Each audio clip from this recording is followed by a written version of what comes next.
Bible is not a series of disconnected stories. It's one narrative that points to one person, Jesus.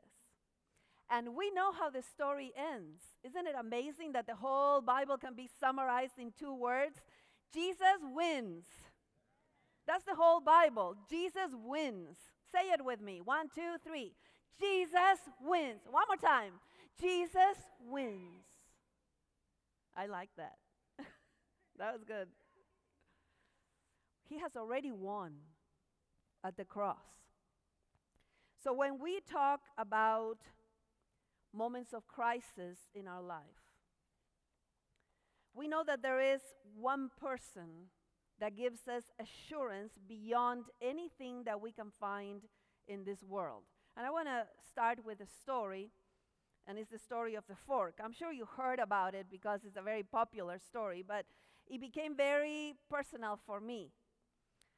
The story of the fork is this lady that knew that she was going to pass away in about 2 months. The doctors had told her she didn't have any more time left. So she called her pastor and said, I want to prepare my own memorial service with you.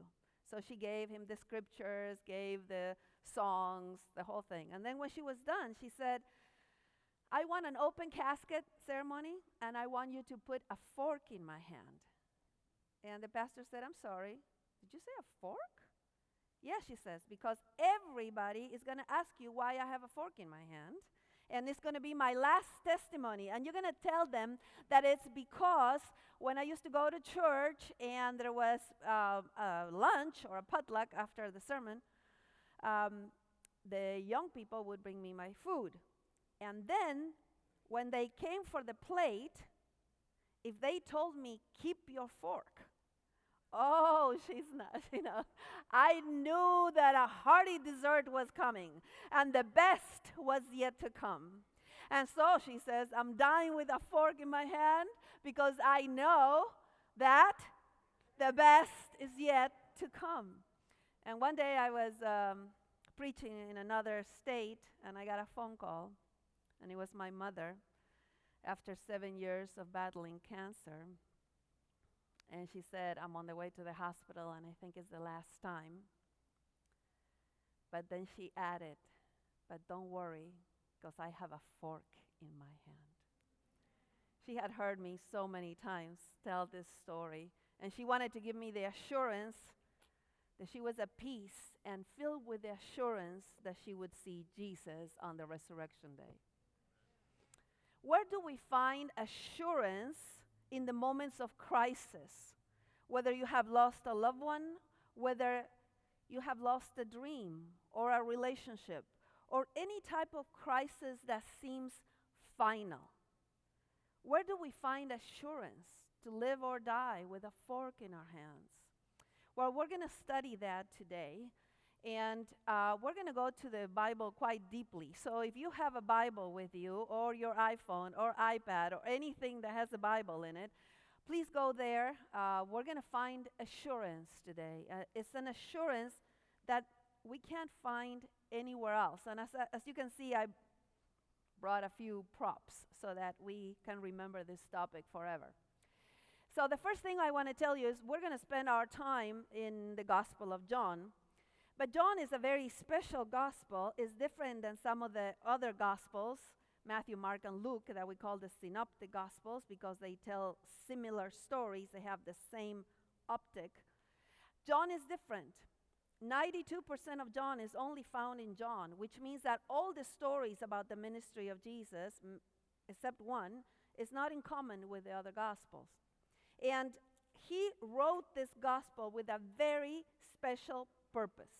So let's go there first before we go to our main story for this morning. John chapter 20, verses 30 and 31, we have the rare, incredible privilege of knowing why the author decided to write this particular book. It's amazing. John chapter 20, verses 30 and 31 says this. Therefore, many other signs Jesus performed in the presence of the disciples, which are not written in this book. No, they're written in Matthew, Mark, and Luke. But these particular stories that I have chosen this time, says John, have been written so that, there's your purpose statement. They have been written so that you may what? Believe. Now, this is John's key word in his gospel. He uses it 97 times, the word believe, so that you may believe. Even in the most known verse in the whole Bible, John 3:16, for God so loved the world that he gave his only begotten Son, that whoever believes. Oh, he says, I have written so that you may believe what? That Jesus is the Christ, the Son of God, and that by believing you may have life in his name. He says, I chose different stories so that you may have the assurance that Jesus is who he says he is, and he has done what he says he has done. So that you can live with this assurance that you don't face anything with fear or anxiety or anything else that would take you out of your core. He says, you have to know that Jesus is who he says he is, and he has done what he says he has done. So, he writes the whole gospel in a very particular way. First of all, he doesn't use any parables. So, there's no parables in the Gospel of John. We have the great I ams in the Gospel of John. And so, he introduces Jesus to us with this phrase, I am the light of the world, I am the bread, I am the resurrection and the life, I am. Because Jesus, the person of Jesus, fulfills all of our needs.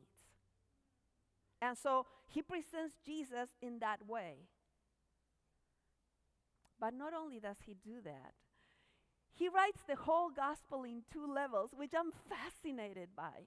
He writes the whole gospel in literally two levels. The one your eyes see, your physical eyes, and the second level that you only enter when you believe in Jesus. So there's two levels in every story in the Gospel of John, and there's a dialogue between the two levels. For example, John 3, Nicodemus, you got to be born again. And Nicodemus starts talking over here. How can I be born again and enter into my mother's womb? No, says Jesus, I'm not talking about this level, I'm talking about this level. Samaritan woman, give me some water, but ask me for water. I have a different type of water. Sir, the well is deep, you don't have a bucket. How can you get this living water? No, says Jesus, I'm not talking about this water. I'm talking about the deep water that I want to give you as a gift. See, he writes every story like this so that you may know that what you see is not the ultimate reality.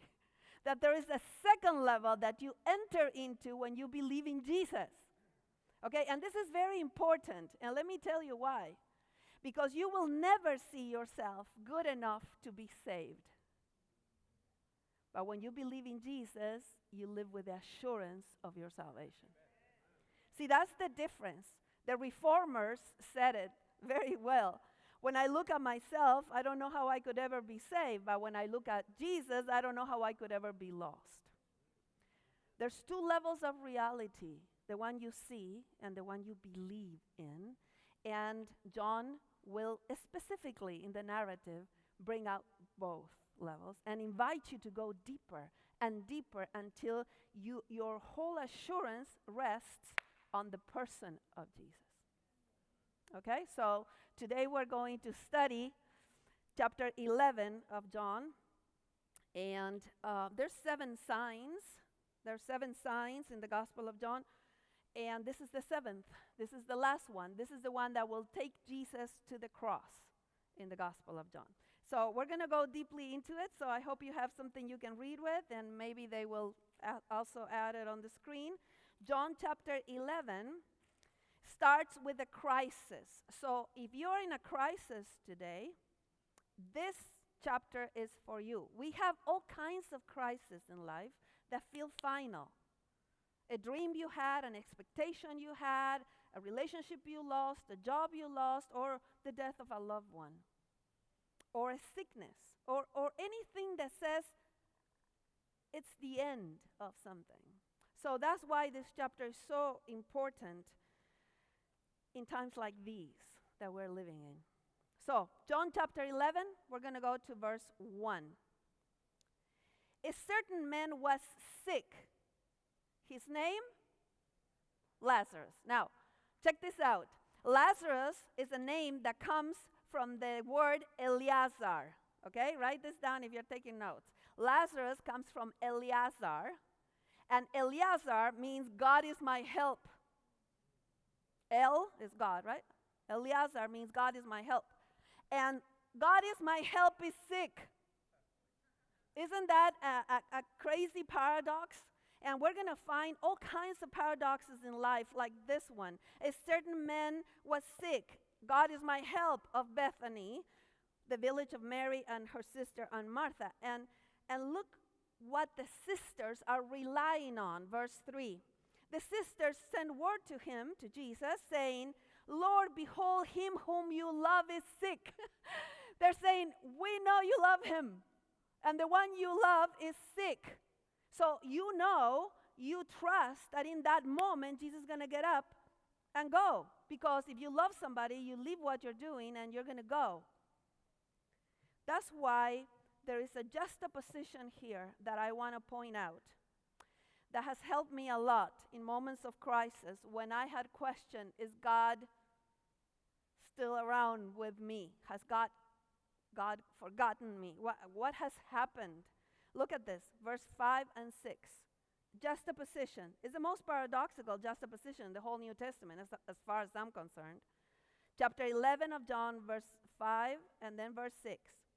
Jesus loved Martha and her sister and Lazarus. So that is a fact. Jesus loved Martha and her sister and Lazarus. Verse 6. When he heard that he was sick, he stayed 2 days longer in the place where he was. Are you kidding me? If you love somebody, you're not going to stay longer. See, this is where it's so helpful to study the Bible with background commentary that tells you the customs of the time. Because there was a belief at that time, it's not what the Bible teaches, but there was a belief in the first century that when a person died, the soul stayed around the tomb for 3 days, and he departed on the 4th day. So he would be considered really dead on the 4th day. And Jesus arrived on the 4th day.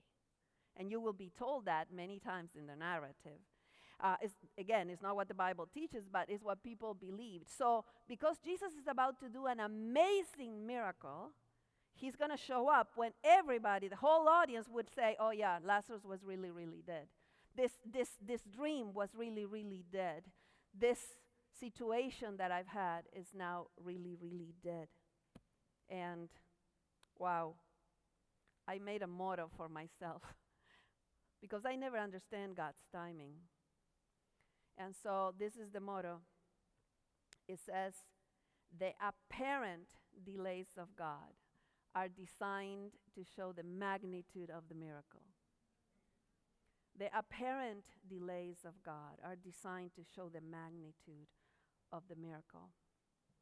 Well, they keep going, and here we have the 2 levels. On verse 11, our friend Lazarus has fallen asleep, says Jesus, and the disciples, always clueless, are looking at this level. Oh, well, if he's asleep, he's going to get better. And Jesus says, no, he has died, but I am going to raise him up because I'm the resurrection and the life. 2 levels, always. In every crisis, don't forget, is the one you see and the one you believe in when you believe Jesus is in control of your life. So, we have a dialogue here that I brought a fruit for because I think this dialogue between Jesus and the sister of the deceased is one of the deepest dialogues we have in the Bible. And it shows us why so many people spend their lives in religious settings but with no assurance in their soul. And this is the dialogue. John chapter 11, verse 17. When Jesus came, he found that he had already been in the tomb how many days? 4 days, which means really dead. Very good for everybody present. Bethany was near Jerusalem, about 2 miles off, and many of the Jews had come to Martha and Mary to console them concerning their brother. Okay, here we go. Verse 20. Martha, therefore, when she heard that Jesus was coming, went to meet him, but Mary stayed at the house. And here we start a dialogue between Martha and Jesus. Verse 21, Martha said to Jesus, Lord, if you had been here, my brother would not have died, which is true. More than a reproach, it's a statement of faith. He's saying, I know who you are. You didn't show up on time. And to tell you the truth, if I did a little survey here, 50% of you would say that God didn't show up on time in your own perspective. When you lost somebody, when you were sick, when your kid got run over by a drunk driver, you would say, well, where was God? As a matter of fact, most people that don't believe in God is because of this topic. Why didn't God show up if he does exist? Because, see, we don't understand God's timing. We don't understand the other things that are in this other realm of reality that we don't see, right? So she says, look, I know who you are, and if you had been here, my brother would not have died. And then she adds something. Even now I know, please see that, the verb I know is repeated many times because a lot of people know a lot of things in the Gospel of John. And Jesus is trying to get them from I know to I believe. Okay? So these 13 inches, which are the longest journey a person will ever travel, Martha is like, I know. Okay, Jesus, I know that whatever, and this is a plural word in Greek, which means like whatever things you still ask of God, God will still give you. So what Martha is saying, even though you missed it this time, Jesus, God will still hear your prayers. God still hears your prayer, whatever things you ask. She's definitely not talking about the resurrection of Lazarus. She's using a plural. Whatever things you ask, God will still give you. So, I know that no metaphor is perfect, but help me with this. A lot of people have a religion that is based on the how of Christianity. How we live. We pray. Martha says, I know prayer is effective. I know God will still hear you when you pray. Right? So this, let's say, is the peeling of believing. Yes, it's edible, but it's not the main part of the fruit. Unfortunately, many of us have been taught, and maybe you've been a Christian for 30 years, and all you have is hows, behaviors, prayer, worship, singing, studying. Those are the hows of Christianity, and they're very important. But only if they're going to take you deeper into the fruit. Because if this is all you have, it will run dry.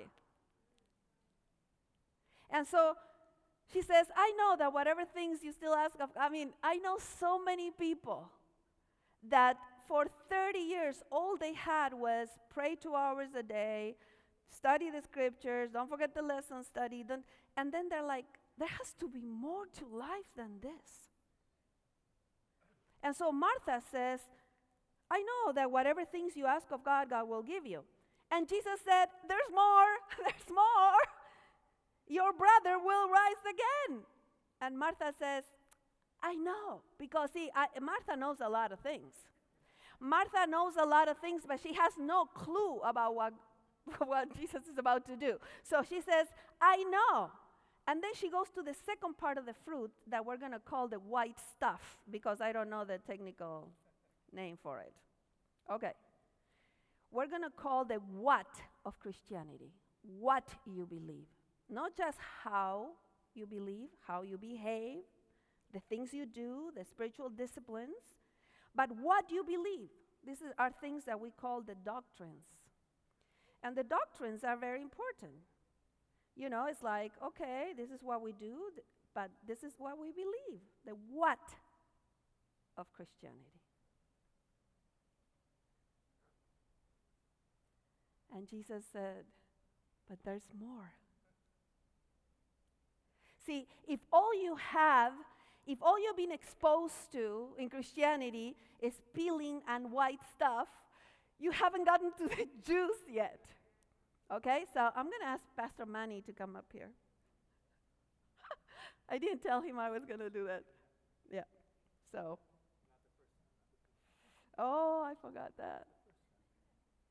So let's say that I want to tell him, I'm sorry. I knew it. No, but I hadn't planned to do it. So I want to evangelize him, okay? So let's say I say, okay, this is the way you live eat this 2 hours a day, pray. Go ahead. Is that good? But it's edible, right? It's edible. Yeah, it's edible. You see, it's edible. You're actually going to swallow it? What's the? Oh. I'm committing. I'm committing. Okay, he's committing. Oh. Or I want to tell him about the Sabbath, the state of the dead, other doctrines that are very important. Sunset to sunset. Sunset to. How is that? Delicious. It's delicious. It's delicious. It's not delicious, you see, because the house and the what's were designed to go deeper into the juice. And the juice is not a how or a what, it's a who. Right? So unless you get to that place, you haven't gotten the juice. And I'm feeling so bad for Manny. Yes, I'm sorry. I'm feeling so bad for Manny that I'm going to have to give him a little bit of this. Oh, such sweet. Mm-hmm. Mm-hmm. Mm. There we go. Isn't that good? There you go. Let's give him a hand, please. Well, this is what Martha needed to know, and we need to know. I also spent decades in the religious setting without understanding the woohoo of salvation. Why? Now I'm not going to be able to preach, right? Because we have been, for many years, taught hows and whats, which were designed to get to the Jews, but we forgot the who. And so, look at it. Martha says, I know, verse 24, I know that he will rise again in the resurrection on the last day. I know these things. She's quoting from our doctrinal manual word by word here. And Jesus said, but I am the resurrection and the life. He who believes in me will live even if he dies. And everyone who lives and believes in me will never die. Do you believe this, Martha? You know a lot of things. You do a lot of things. You have a lot of hows and you know a lot of whats. But do you believe in the who? Because the who is the one that gives you the assurance, not the hows and the whats. It's the who. Right? It's the person of Jesus. Now, I want to do one more metaphor so that you won't forget the belief system here. Believe. Okay, we all believe in something, right? Okay, but maybe what you believe is how effective your hows are. I mean, I was there next to my mom when she passed away. I remember thinking, her last breath. So it was either all true or it wasn't. She either will see Jesus again on Resurrection Day or she won't. And it was like, where do I have this assurance? I lost my father, I lost my mom, and I recently lost my husband. And all of them died with full assurance of salvation. And you're like, how can you live or die with a fork in your hand? Assured that the best is yet to come. Is it because they prayed and read the Bible? That is so important if it takes them to another level. But if that's all they did, it cannot give assurance. So you say, okay, I have assurance in the doctrines I believe, in the whats. The doctrine doesn't give you assurance. The doctrine gives you understanding. What Martha said, I know. But Jesus said, but do you believe? Are you going to go deeper? And so unless your belief system has taken you to the who, you have not yet found the pearl of great price. See, doctrines are not pearls. The person is the pearl. And I have to tell you, the pearl has angles through which we understand the pearl. Those are doctrines, principles, things we believe, but it's always about Jesus. If you need one North Star, this is it. It's the person of Jesus. When you are in the middle of a crisis, who tells you that will walk with you? A who, not a what or a how. It's a person. If you want to be assured of your salvation, you're not going to look at yourself because you will never be assured of salvation. You're going to look at Him because He lived a perfect life in your place. He gave up the perfect life at the cross. If this is the first time you walked into a church today, I want you to know that no matter where you have been or what you have done, if today you accept Jesus as your personal Savior, today you have the guarantee of eternal life. See, this is what the gospel is. And the issue is, why is Jesus so adamant that Martha has to get to that third level? Why is Jesus pushing so much? Well, I'm so glad you asked, because I want to tell you. Now, I'm going to put a couple of statements on the screen. You know, this church is called the White Memorial Church because of the name of one of the main founder of the Adventist Church. And her name was Ellen White. I want to show you something. If you guys have the slide, I want to show you when our denomination started. We were told that this would happen at the end of times, that one interest would prevail, not 28, not 35, that one interest would take over. And I want you to read it. One interest, actually read it with me. Ready? 1, 2, 3. One interest will prevail. One subject will swallow up every other. Christ, our righteousness. This is like only Christ is our righteousness. And so all the other topics would be swallowed up in this one. That only Christ is our righteousness, and our assurance of salvation is only found in that. And there's a second quote that is a little more known, if we can go to the next slide. The next slide, it's a little more known, if you have the next one. No, there's the second one. It's not there? Okay, no, going backwards. Let's go that one. You know, the third angel message is what we talked about being the topic that we're going to talk about at the end of times, right? So one day they asked her, what are we going to be talking at the end of time?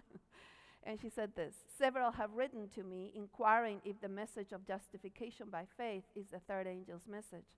And I have answered, it is the third angel's message in verity.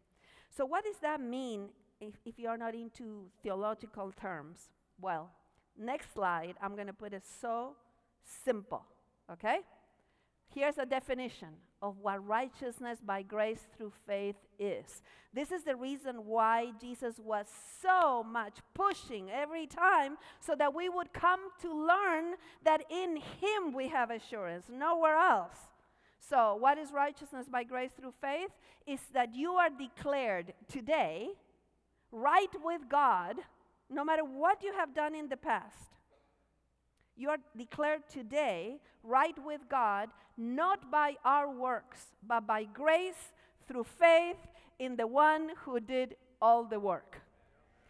Okay, so that's righteousness by faith. Christ at the cross made provision for all your sins, past, present, and future. It's complete. Now, I want to show you a word that changed my life. This is a Hebrew word. All of you that know my ministry, you know that I'm in love with this word. I wrote several books on this word. So that's the word. Goel. Goel. Goel is a Hebrew word that means kinsman redeemer. There's a whole book in the Bible written on the concept of the Goel. What is it? Ruth, and I heard you guys heard a great sermon on Ruth. Goel was the closest of kin who could do for you what nobody else could do for you. Okay? So I'm going to put on the screen so that you can just take a photo. The 5 main functions of the closest relative that could help a relative in distress. Okay, here we go. The Goel, the first role, was to free the relative that was enslaved because of a debt. If you couldn't pay your debt, only your Goel could come and pay your debt and set you free. Number 2, he could redeem the lost property. If you lost your field or house because of a debt, only your Goel could come and pay the price and bring back the property to the original owners. The Goel was the one that secured the lineage of the family, descendants, right? Number 4, he could stand in court in place of the relative. And the 5th one, he was in charge of avenging the relative's blood if he was killed unjustly. Now, check this out. This is so amazing. When God created us in his image, he obligated himself to rescuing us because he's our closest of kin. And he would come as the Goel, kinsman redeemer, to do all these functions. Did you get that? You have a Goel who has done for you what you could have never done for yourself. You have a person who took your place. So what happened at the cross when he said, "It is finished"? The payment to set you free was complete. Nothing you can add to it. If you wanted to add something for your salvation, you're 2,000 years late because nothing can be added to it. The price is complete. You know what else he did? He purchased our earth back because we had lost it in Eden.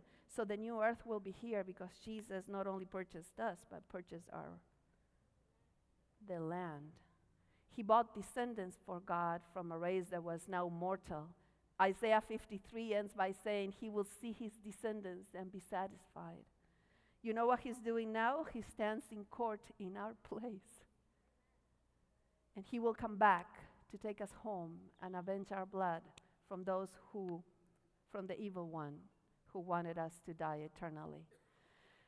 The Goel concept is what gives you assurance. And you know, in the whole Bible, the Messiah that was to come, in your Bible says Redeemer, but the actual Hebrew word is Goel, is kinsman redeemer, is the closest of kin. And on my parents' tomb, let me show you something personal. On my parents' tombstone is a verse that has the word Goel in it.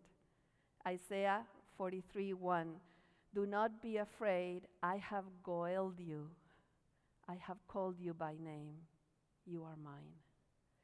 Every time you see the word redeemer or redeemed in the Bible, is the word Goel. Is the kinsman redeemer who was to come in the person of Jesus and do all these things. You have a Goel. This is why you have assurance. You have assurance because there's one that has done for you what you could not do for yourself. You have one who lived a perfect life, which is now on your record when you believe in him. And he gave up that perfect life at the cross and rose from the dead and is soon coming to take us home. Why shouldn't we live with assurance, with a fork in our hands, knowing that the best is yet to come if we have a Goel that has done everything for our salvation? I can tell right away when I walk into a church that believes that they have a Goel. It's a joyful church. It's a woohoo church. It's a church that is ready to celebrate in gratitude what God has done. Well, this is why Jesus kept pushing. Martha, yes, I know you do the house and you know the what's, but do you believe in the who?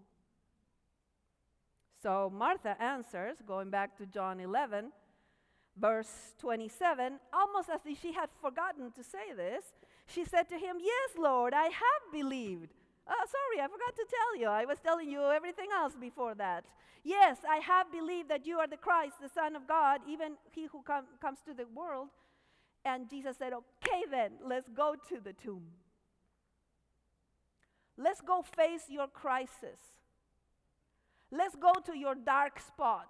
Because now you know and you believe that there is a person who has your best interest in mind and who can do for you what nobody else can do for you. And so they go to the tomb, and verse 39 says, Jesus says, remove the stone. Oh man, I would give everything I have to be there. Remove the stone. And Martha, who a moment ago had the grapefruit dialogue with Jesus, right? Martha said to him, Lord, by this time there will be a stench, because she didn't understand a thing. Because I'm so thankful for God's compassion and patience with us, aren't you? I am. So she says, there will be a stench because it has been how many days? 4 days. He's really, really dead, Jesus. You know, it's so funny. If you have a King James, it says, Lord, it stinketh, which I think is very funny to use the verb stink with eth. Lord, it stinketh. So it will be a stench. And you can say today, Lord, my life stinketh. There is an end that I see. It's dark. I'm homeless. I'm husbandless. I am hopeless. And Jesus answers to you the same way that he answers to Martha. And he says, did I not say to you that if you believe, you will see the glory of God?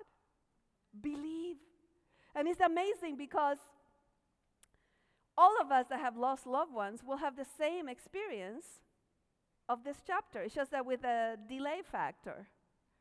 But we will see them. We will see them again. But it's not just for those who lost a loved one.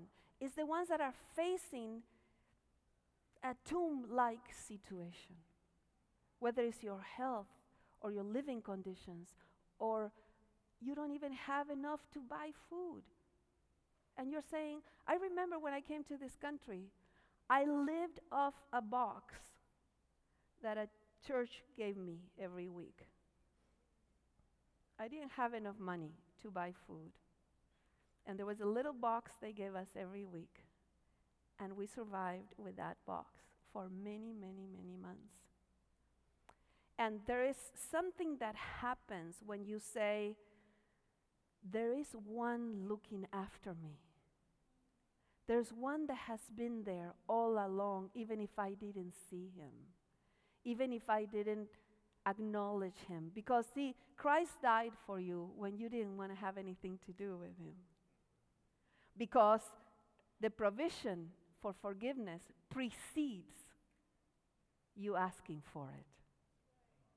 And it's so amazing that we have one who has done for us what we could have never done for ourselves. You are not alone. You never were alone. And you never will be alone. And then Jesus, on verse 43, does something that I can't wait for him to do in that spot in the cemetery where my loved ones are. When he had said these things, verse 43, he cried out with a loud voice, Lazarus, come out. I imagine so many times when I go there, Alicia, my mother, Juan Carlos, come out. Now my husband is there. Patrick, come out. You know, we have an academic joke there that says that Jesus had to say Lazarus, because if he simply said come out, the whole mountain would have resurrected, because there were many people there and life was calling. So he said, no, not all of you. Lazarus, come out. And I can't wait to see your loved ones and my loved ones and all those that we have lost. come out. And it says there that the dead man came out. When he had said these things, verse 43, he cried out with a loud voice, Lazarus, come forth. And the man who had died became alive again, came forth, bound hand and foot. And Jesus says, unbind him, let him walk. It says from that day forward, verse 53, they looked to see how to kill him because it was too good. It was too much. This voice that called Lazarus out of the tomb is the one that is calling you today. And he's saying, look, come out of a religion that is only hows and whats. Come out of a pitiful religion that says that God is a bean counter that is there with a lightning waiting for you to say the wrong thing. God is a loving, close relative who refused to go through eternity without you.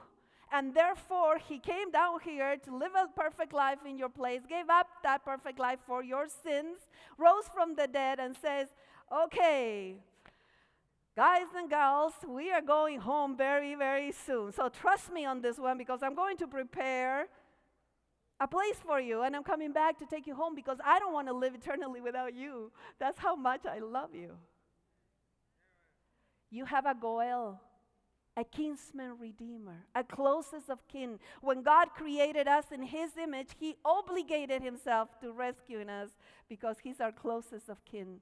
So every time you see the word redeemed or redeemer in the Old Testament, remember, is the word Goel in the Hebrew, which means it's not just a redeemer, it's the closest of kin redeemer. What would you do for your children? Would you give your life for your children? Well, now you start to understand a bit more about salvation.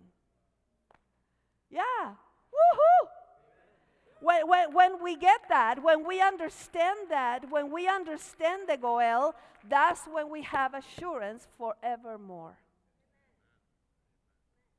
Because it's not what you do, but what he has done that will give you assurance.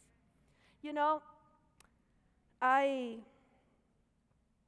lived my life for many, many years, like many of you, burdened, wondering if I would make it. Until one day, I came to terms with the fact that I can't make it. And the day you understand the bad news that you can't make it happen is the day you can accept the good news that in him you already have it. You can't accept the good news until you come to terms with the bad news. You can't make it. The good news is he did it for you, and therefore you have it. You have it today. And that's why it's so important that you know when Jesus said to the thief on the cross, I tell you today that you will be with me in paradise. Today? You mean I can know this today? Yeah, you can know this right now. All of a sudden it's like, I got to the juice. Taste and see that the Lord is good. And he is who he says he is. And he has done what he says he has done. Now, spending so many years in the church without assurance, God gave me a metaphor that changed my life. And if you follow my ministry, you know what's coming now.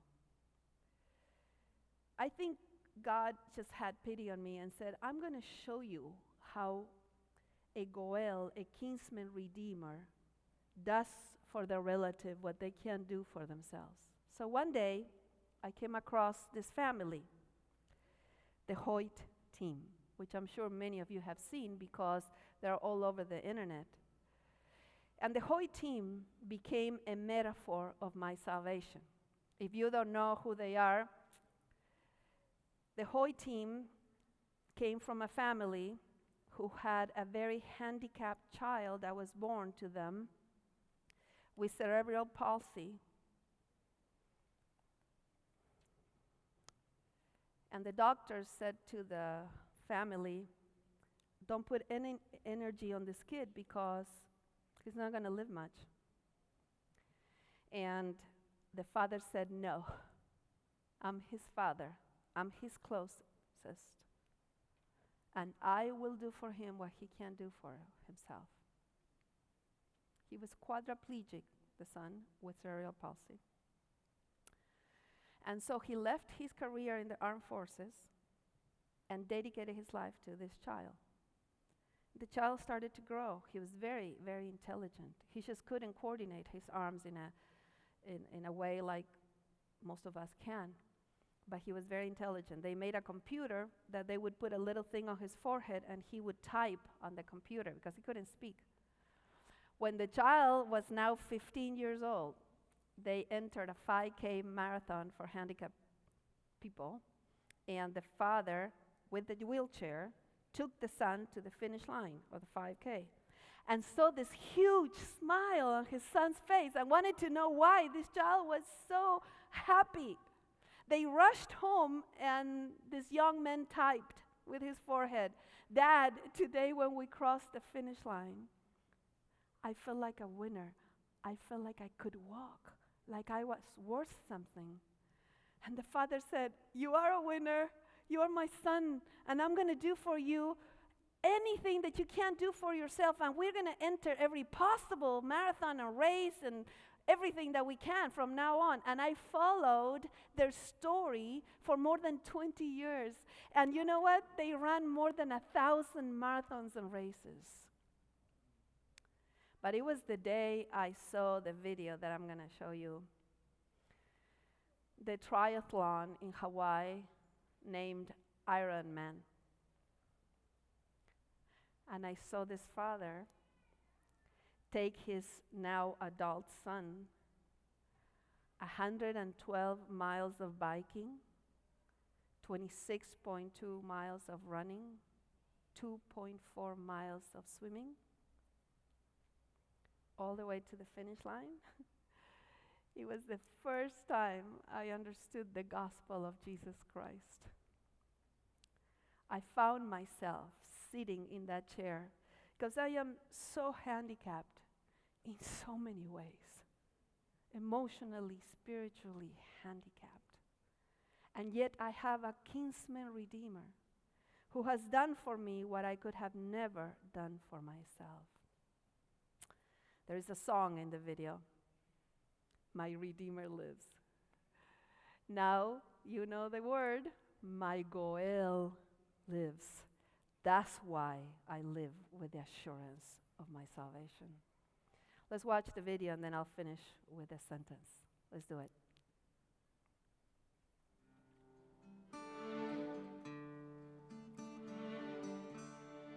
Who taught the sun where to stand in the morning? And who told the ocean you can only come this far? And who showed the moon where to hide till evening?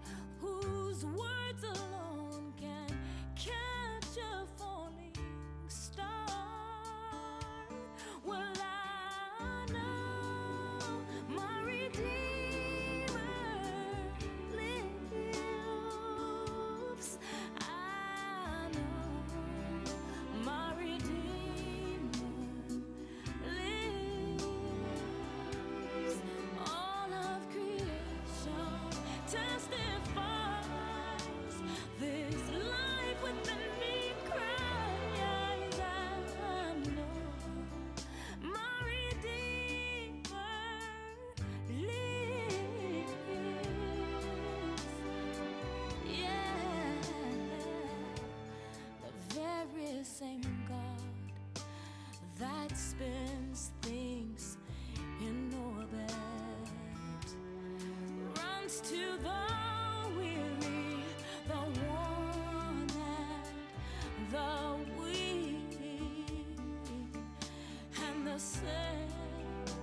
gentle hands that hold me when I'm broken.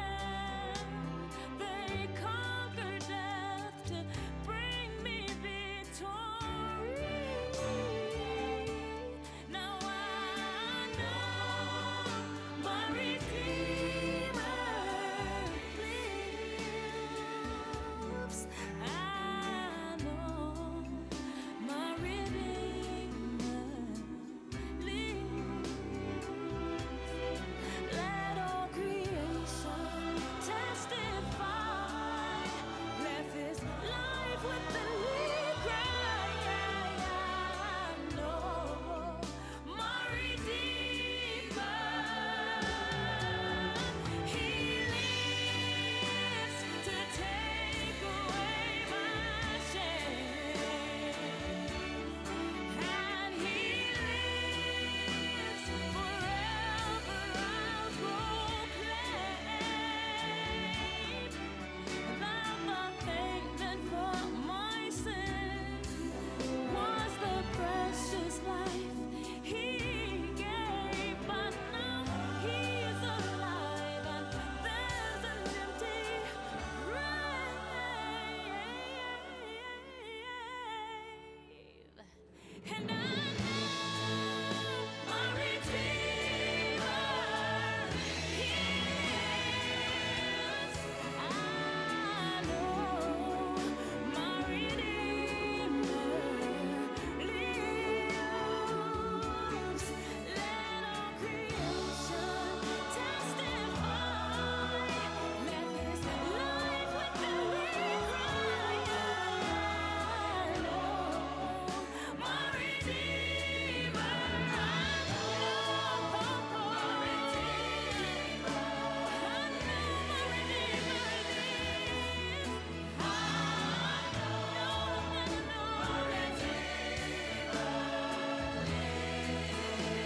I know my Redeemer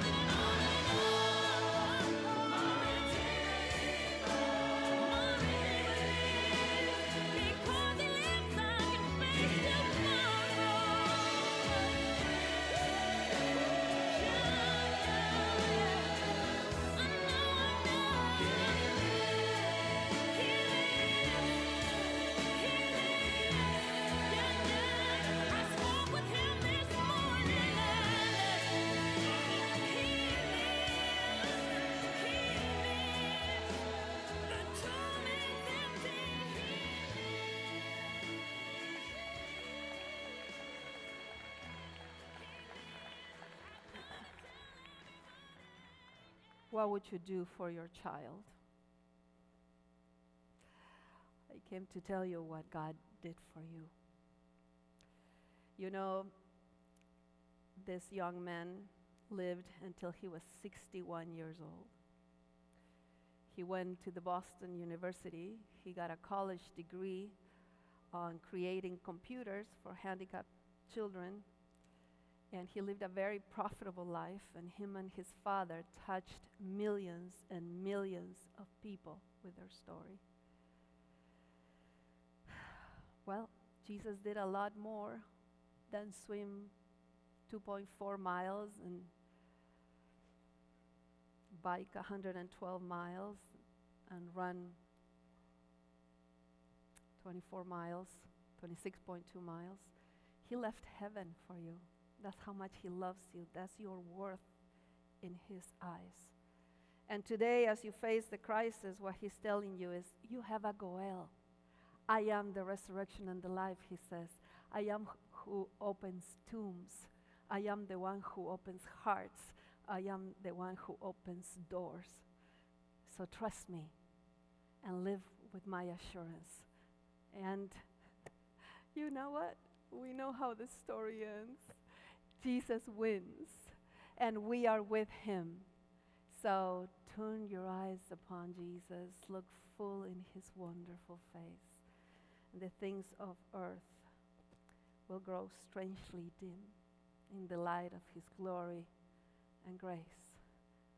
And this is my story, and I'm sticking to it. God bless you.